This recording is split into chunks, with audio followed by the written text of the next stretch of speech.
गुरुमार्ग हा अत्यंत कठीण आहे, कारण या मार्गात मुख्य म्हणजे अभिमानालाच ठार करावे लागते।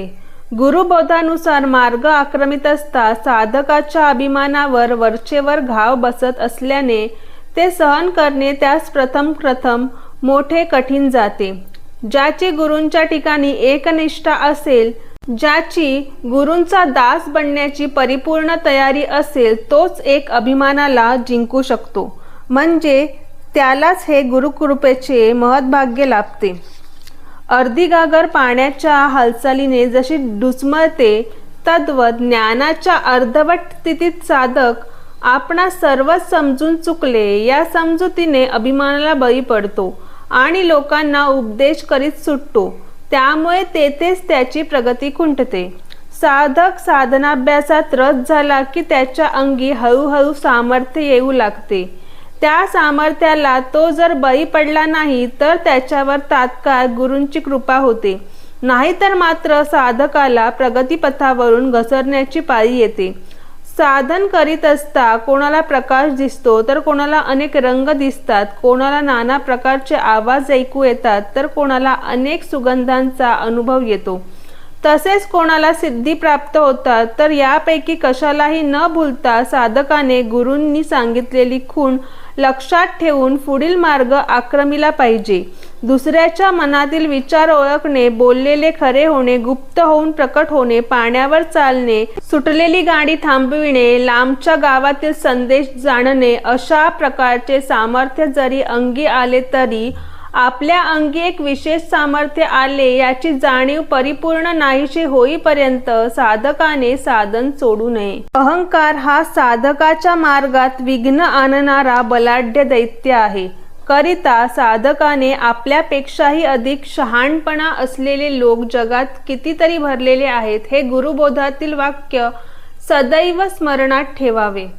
आपल्या अज्ञानाची ओळख झाली की साधकाला ज्ञान हस्तगत झाले म्हणून समजावे।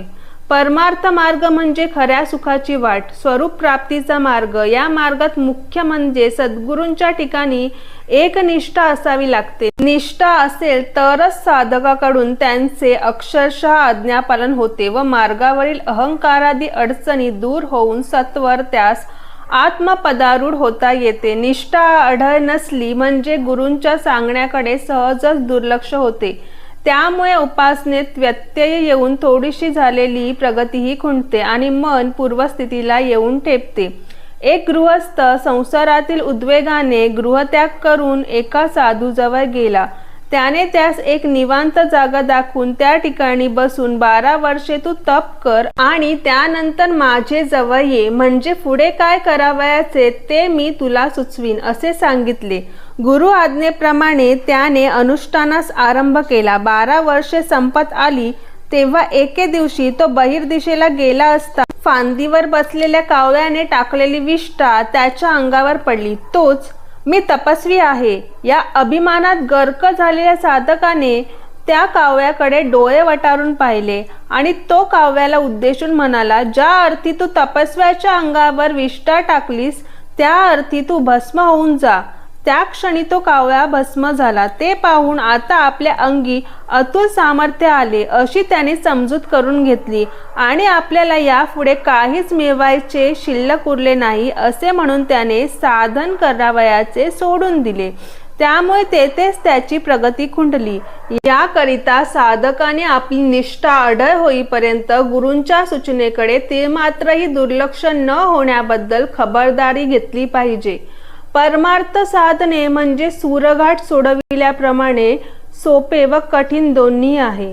लक्ष देऊन दोरीचे टोक ओढले की गाठ थोडेसे जर त्याकडे दुर्लक्ष होईल तर गाठ सुटण्याऐवजी दृढ होते। त्याप्रमाणे साधकाचे साधनात जर परिपूर्ण लक्ष केंद्रित होईल तर तो लवकर ध्येय गाठतो, थोडेसे जरी दुर्लक्ष होईल तरी घोटाळ्यात पडतो। साधकाने साधनात अडथळे निर्माण झाल्यास उदास होऊ नये। साधन व्यवस्थित पार पाडण्यासाठी गुरूंची प्रार्थना करावी। आपला धीर खचू न देता आलेल्या अडथळ्यांना तोंड देत पुढे जावे। परमार्थ साधने हे स्वतःकरिताच आहे याची सतत जागृती ठेवावी, नाहीतर अभिमानाला वाव मिळून आपण करीत असलेल्या साधनाबद्दल गाजावाजा व्हावा असे वाटू लागते।